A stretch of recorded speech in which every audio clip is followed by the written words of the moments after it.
What if? Johnny Sack had stayed alive longer. Well, it set you back about 99 and change. Had a good year? But Johnny's good fortune was short-lived. It's good seeing you again. Still look forward to working with you, John. I mean that. They're going to recommend 15 years and 4.1 million. You're a young man. In 15 years, you'll be 67.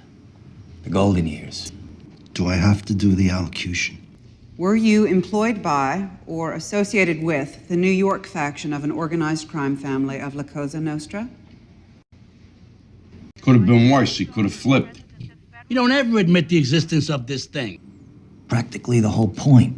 This omerta concept comes from a pre-therapeutic culture. Why does Phil make such a big deal?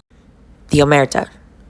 The culture and vow of silence that one agrees to abide by. When it comes to going after the mafia with RICO charges, the point of RICO is to allow the government to go after organized crime groups by proving a criminal conspiracy. Admitting the existence of the mafia shows that these conspiracies they're alleging are in fact organized. He's a cancer. I can't let it spread. This comment aged very poorly. And there's no stage 5. That's correct. What if he hadn't been diagnosed with cancer? Or, say, it was a treatable form? You got a window of 1 to 3 years. What if Feldman had been right, and Johnny Sack did have another 1 to 3 years to live?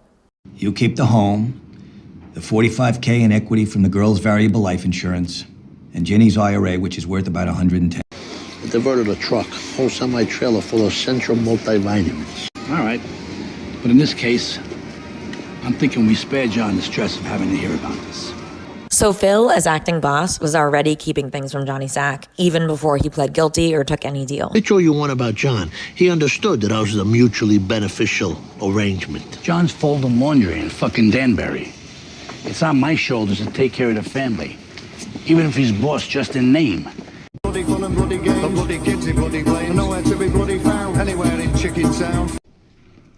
How will I be remembered?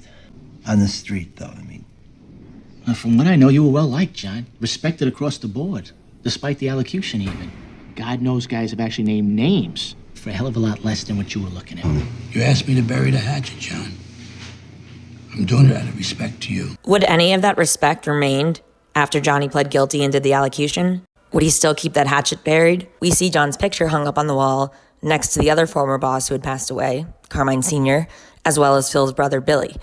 If Johnny was really hated and sort of persona non grata, I have a feeling that Phil wouldn't have wanted John's picture up there next to Billy's. At the same time, it's probably a much easier pill for Phil to swallow, knowing that Johnny Sack's dead. He should have stood trial like a man. I did 20 fucking years. Allegra's wedding, Tony. The way things are. I don't know if I'll be around for Catherine's. It's interesting how Johnny makes this comment about how he might not be around for his other daughter's wedding. It's almost like you'd think he knew that he had cancer already. You don't see him officially having cancer until the actual episode that he dies. So I guess it's possible Johnny may have known here, but anyway, I just thought that was an interesting comment that he made. Ladies. Hey. You all right? No. It's like a Sangiovese. We had a Quattro Gatti. Tonight you...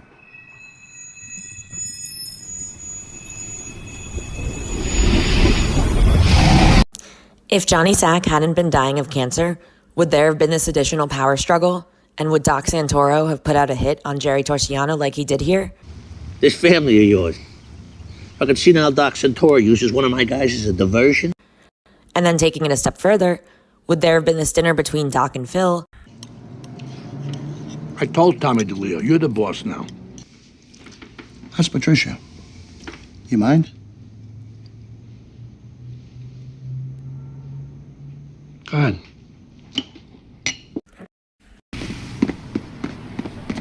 Listen, as far as that thing goes, the coffee with the chicory. The fuck is that? Oh, shit. I suck at talking like this, John. I'm sorry. Not 7. All right. Now, this isn't the first time on The Sopranos that we have a boss in jail. At the very beginning, Old Man DeMeo was in prison, while Jackie Aprile Sr. was the acting boss. I may be acting boss while the old man's a guest of the government, but I wish somebody would tell my bowels because they don't obey.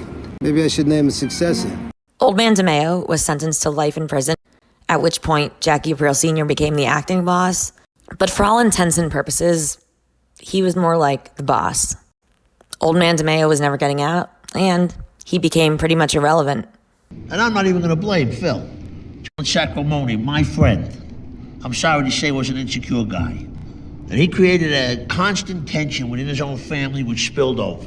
The way that Tony's talking here, we wouldn't be crazy for thinking that maybe things wouldn't have been more peaceful or calm at the end if Johnny was still around. You're Tony Soprano's kid, right? Yeah. Small world running into you like this, huh? I'm sorry, do I know you? Yeah, you got a little cream on your mouth there, sweetie. Be happy to add to it. I don't think Johnny Sack would have taken what Coco said lightly. After all, he has a daughter himself, 2 daughters, and we saw what happened when he heard that Ralph made a joke about a mole.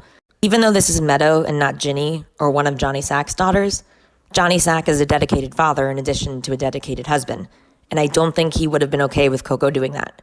Phil, on the other hand, as we even heard from Agent Harris, doesn't seem too concerned about sexual violence against women. Bill Leotardo. My first assignment out of the academy was in Brooklyn. Never cared for him. He tried to set up this other rookie, female, for rape and beating. And your daddy's little girl. Must be fun tucking her in at night. I think because of the fact that Johnny did the allocution, there was no more future for him as boss, even if he had stayed alive longer. Now, I do think that he may have still had some influence. If Johnny Sack had lived longer, we know that his wife, Ginny, and his 2 daughters would certainly be happy, even if it's 15 years from now. There's a light at the end of the tunnel. So all in all, do I think Johnny staying alive longer would have impacted the line of succession in the Lupertazzi family and who became the next boss? I think that Phil would have solidified his position as boss either way. Even if Johnny had lived longer, he chose to protect his family at home over his crime family by pleading guilty and doing the allocution.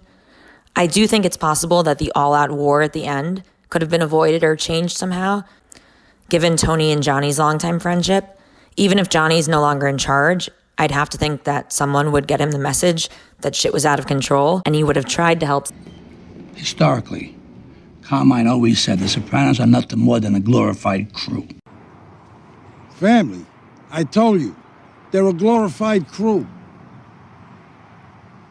Whatever they are, Carmine, the Sopranos bring in a lot of cash. I've been close with Tony for a lot of years. John Sacrimoni. I won't on him.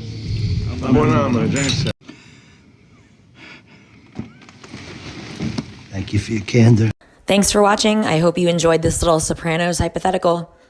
What do you think would have changed, if anything, if Johnny Sack had lived longer? I'd love to hear from you.